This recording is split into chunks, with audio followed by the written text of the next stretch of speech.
everybody, welcome to this Columbusland conversation. My name is John Umland. I'm Holly Willard. And I'm Chris Hamill. And today we are discussing Spike Jonze's new film, Her. What if in the near future we create artificial intelligence that a person could fall in love with? So it's an exploration of human relationships and love, and it was kind of amazing. It was the most devastating movie I've ever seen in my entire life.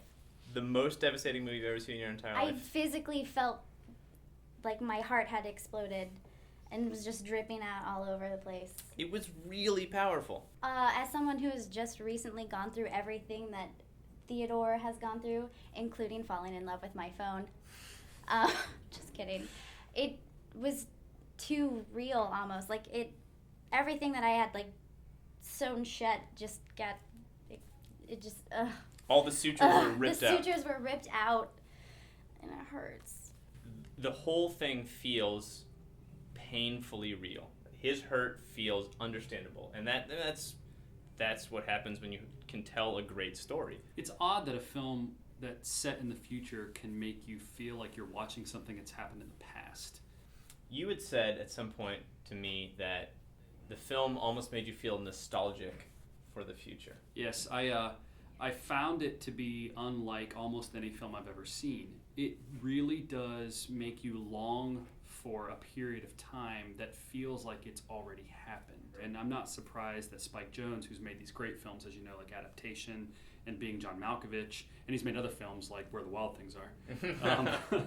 Was that just a diss to Where the Wild Things Are? Well, I think it was. However, Excuse me? It's not that I dislike Where the Wild Things Are, but compared to Adaptation or Being John Malkovich, I think it's not quite as heady. Real quickly, I think it's worth discussing. Spike Jonze has only ever made 4 films.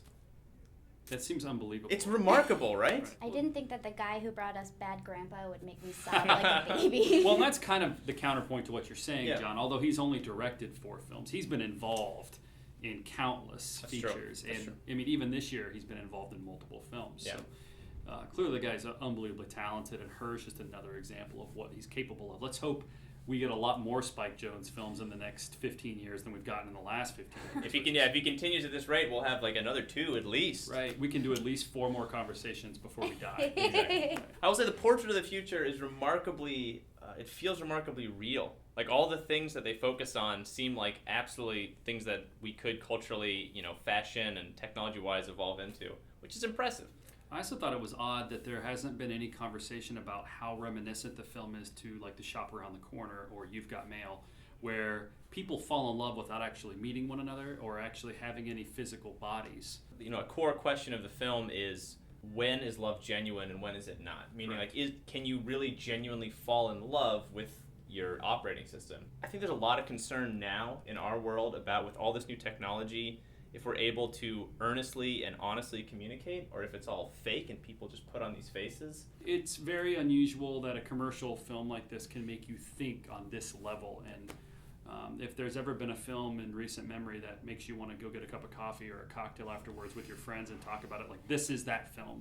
Cocktail specifically, because it makes you so sad that you just desperately want something to numb the pain. At least that was my experience. It hurts so bad.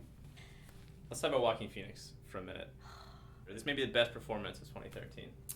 I think so. He's on the screen the most of any actor this year. Yeah. He Does does that make have sense? a really good mustache game going on. Mm-hmm. Yeah. And a lot of glasses. There's a lot of adjusting of his And glasses. he really gets the high-waisted pants. Now you're very into that high-waisted conversation. Amazing. They're amazing. I want that to happen now. Well, there you go. Her is coming out Friday, January 10th. You can see it at the Film Center, and you really, really should. It's a great film, potentially the best film of 2013. Check it out. Let us know if you think that is true, or if you disagree. Please subscribe. And Holly, Chris, thank you. Thank you. You're welcome.